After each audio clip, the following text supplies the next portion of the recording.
Hello, this is Peter Joseph of the Zeitgeist Movement, and I felt the need today to take a moment to publicly express a few concerns regarding the incredible explosion that has emerged across the world, born out of the Occupy Wall Street initiative that began a few weeks ago in New York City.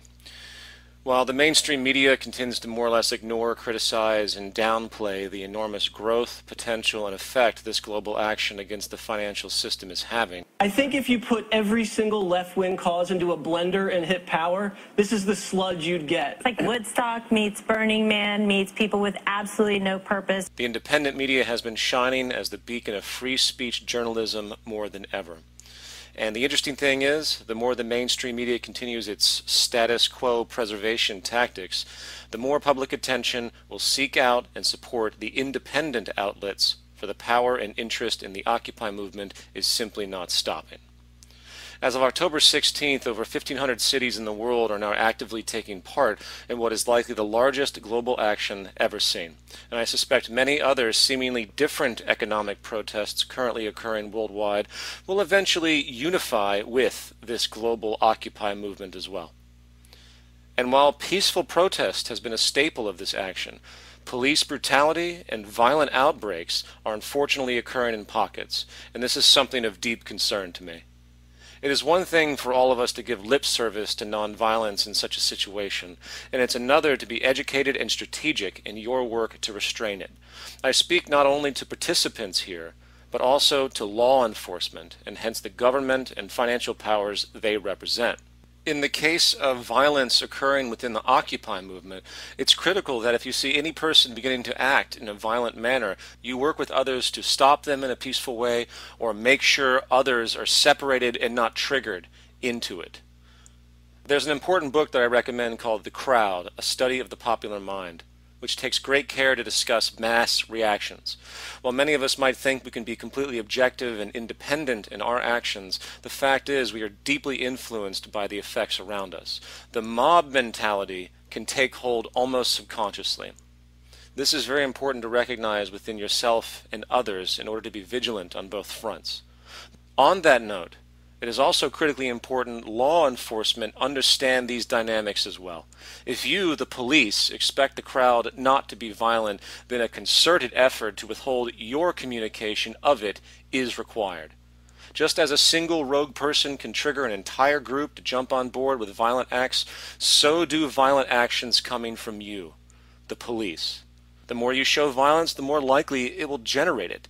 And needless to say, well, there are many more protesters than there are police, and your weapons will be absolutely meaningless if these mobs ever were to turn against you. It is in your self-interest and protection to stop reacting in abusive manners. Every time you hurt or abuse another human being, you plant the seed of permission for them to hurt and abuse you and others. You have nothing to gain by using force and everything to lose in the end.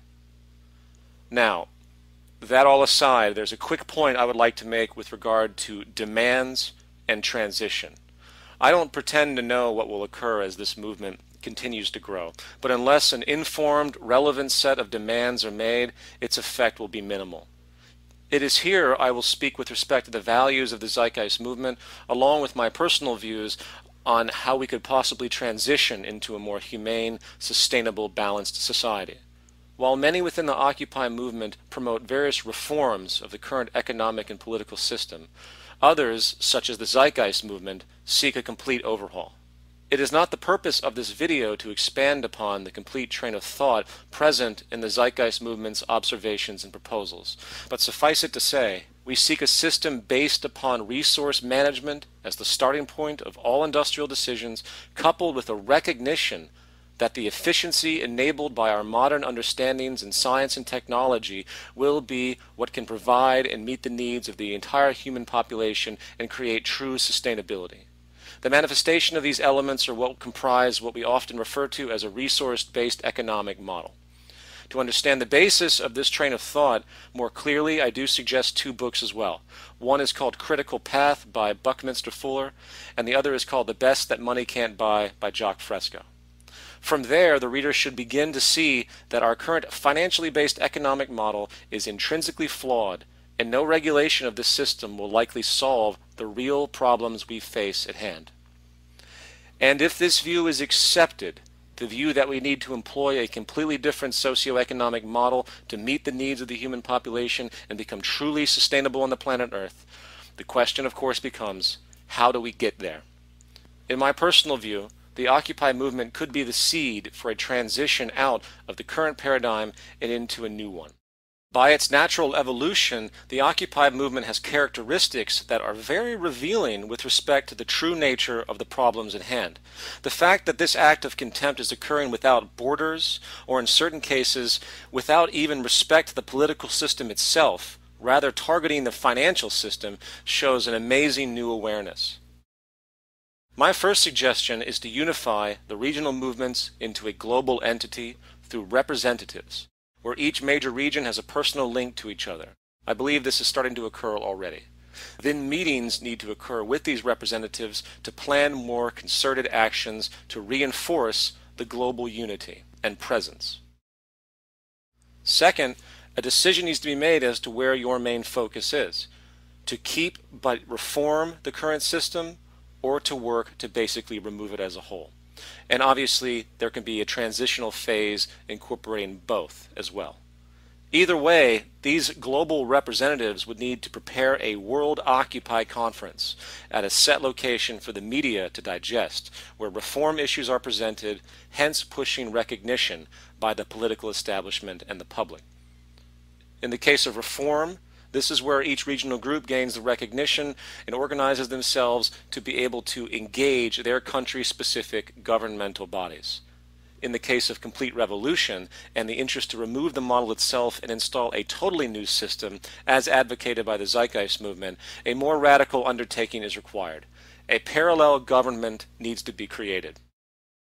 Rather than work to get a seat at the proverbial table that exists, a new table needs to be created, and the representatives of each region are brought in, along with legal and technical teams associated.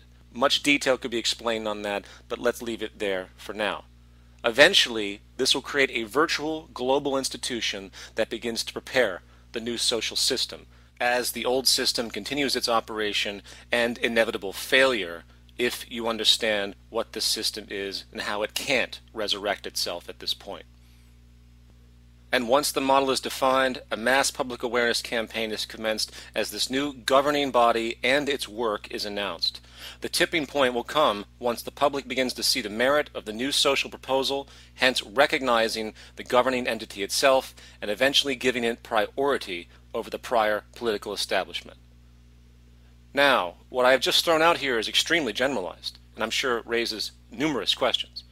I only want to express this as a logical train of thought in broad strokes of how maybe true global revolution could occur, and hence plant this seed of possibility and organization. There are countless people that have been talking about change for a long period of time, and my question to you is, are you really prepared to do what it takes to actually get the change done? If you would like to learn more about the Zeitgeist movement, please visit thezeitgeistmovement.com, and also know that we have over 1,000 chapters across 70 countries at this time, working in tandem to, again, create the type of social change that I have just described. So if you would like to become a part of the movement, please go to the movement site, click on the country, and go and find a chapter in your region or create one. Thank you for listening.